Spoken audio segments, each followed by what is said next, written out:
आज पढ़ने जा रहे हैं हम एक बहुत ही महत्वपूर्ण टॉपिक जो कि गॉस की थ्योरम के अनुप्रयोग में हमें बहुत सहायता करेगी और यही आगे आने वाले डेरिवेशन के लिए भी हमारी बहुत हेल्प करेगी।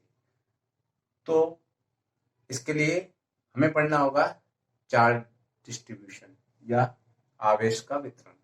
आवेश का वितरण किस प्रकार से होता है, इस चीज को हमें समझना है। जो आवेश का वितरण होता है यानी किसी सतह पर आपने आवेश दिया तो आवेश कैसे डिस्ट्रीब्यूट होता है, कैसे बांटा जाता है। तो आवेश जो है वो दो प्रकार से बनता है।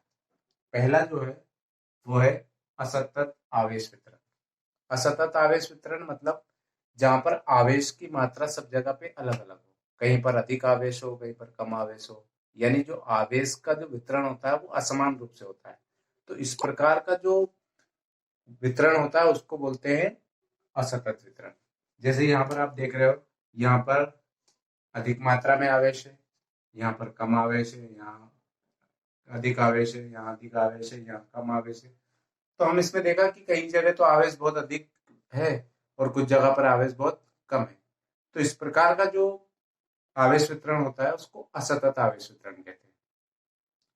दूसरा भाग होता है इसका सतत आवेश वितरण, यानी किसी सतह को आपने, किसी मेटल को या किसी वस्तु को यदि आपने आवेशित किया तो उसके सतह पर आवेश का एक समान वितरण होना, यानी सभी जगह पर जो आवेश है वो समान रूप से वितरित हो जाता है।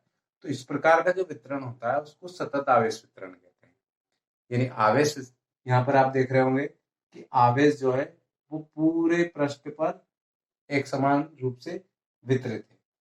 तो इस प्रकार का जो वितरण होता है उसे बोलते हैं सतत आवेश वितरण।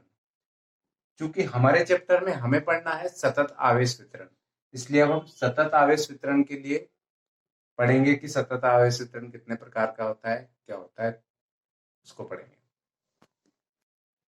अब हम बात करते हैं कि यदि जो आवेश है उसका सतत वितरण होता है, यदि आवेश का सतत वितरण होता है तो उसको रेखीय आवेश घनत्व, पृष्ठीय आवेश घनत्व तथा आयतन आवेश घनत्व के रूप में डिवाइड किया जाता है।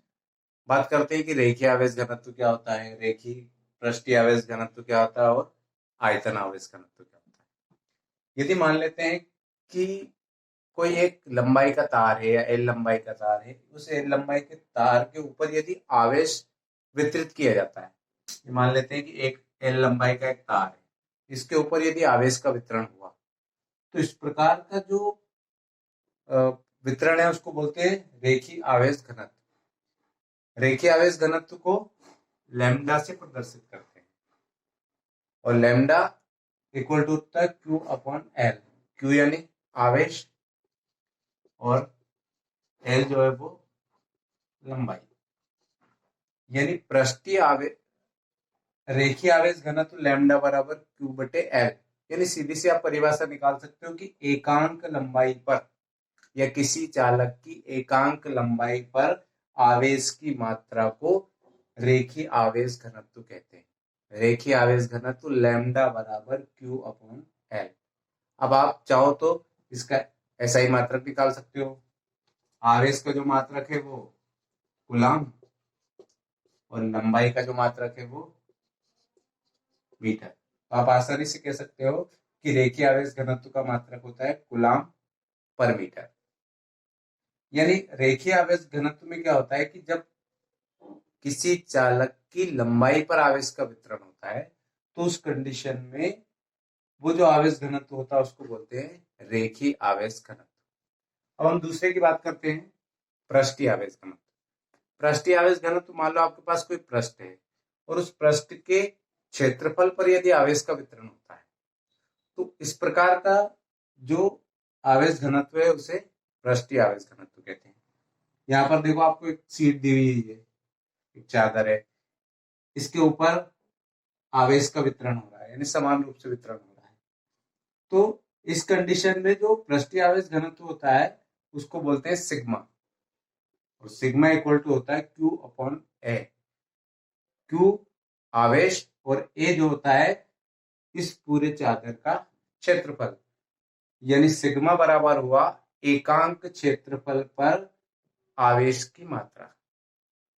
देखो, एकांक क्षेत्रफल पर आवेश की जो मात्रा होती है उसे बोलते हैं पृष्ठीय आवेश घनत्व, यानी सिग्मा बराबर हुआ Q अपॉन A। यदि इसका ऐसा ही मात्रक निकालना हो तो आप आसानी से निकाल सकते हो। Q यानी आवेश, और आवेश का मात्रक होता है कूलाम, और ए यानी क्षेत्रफल, और क्षेत्रफल का मात्रक होता है मीटर स्क्वायर।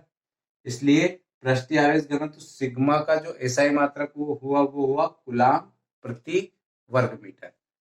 यानी डेफिनेशन भी आपने लिख ली, एकांक क्षेत्रफल पर आवेश की मात्रा को पृष्ठीय आवेश घनत्व कहते हैं। जो तीसरा होता है आयतन आवेश घनत्व। आयतन आवेश घनत्व में क्या होता है कि मान लो कोई वस्तु है जो उसके पूरे आयतन पर आवेश वितरित हुआ है। यहाँ पर हमने एक घनाभ लिया है, तो इस घनाभ के ऊपर जो है आवेश का वितरण हो रहा है। तो आयतन आवेश घनत्व को बोलते हैं rho equal to Q upon V। Q क्या हुआ? कूलाम, और V जो हुआ वो आयतन। यानी इसका एसआई मात्रक निकालना हो तो बहुत आसानी से निकाल लेंगे। आवेश का मात्रक हो गया कूलाम, और आयतन का मात्रक हुआ मीटर क्यूब। यानी आयतन आवेश घनत्व रो का जो एसआई मात्रक है वो हुआ कूलाम प्रति घन मीटर। डेफिनेशन की बात करें तो प्रति एकांक आयतन पर आवेश की मात्रा को आयतन आवेश घनत्व कहते हैं। अब ये बात हुई प्रति एकांक पे, तो हम एक छोटी छोटी लंबाई की बात कर लेते हैं। मान लो रेखीय आवेश घनत्व में हमने बात की कि ये पूरा जो तार है वो L लंबाई का है। इसमें हम एक छोटे से भाग का कैलकुलेशन कर लेते हैं। छोटे उसका टोटल लंबाई इसकी L है, और हमने छोटे भाग की कल्पना की, तो ये हो गया आपका DL। तो इसके हिसाब से लैम्डा इक्वल टू क्या हो जाएगा? क्योंकि टोटल आवेश Q है, तो इस भाग में जो आवेश की मात्रा होगी वो dQ होगी, तो इसको हम कर देंगे dQ अपॉन dL, या आप लिख सकते हो dQ equal to lambda dL। किसके लिए? यदि एक हम अल्प पृष्ठ की कल्पना करते हैं तो। इसी प्रकार इसके लिए निकाल लेते हैं। तो पूरी जो सीट है उसका क्षेत्रफल है A।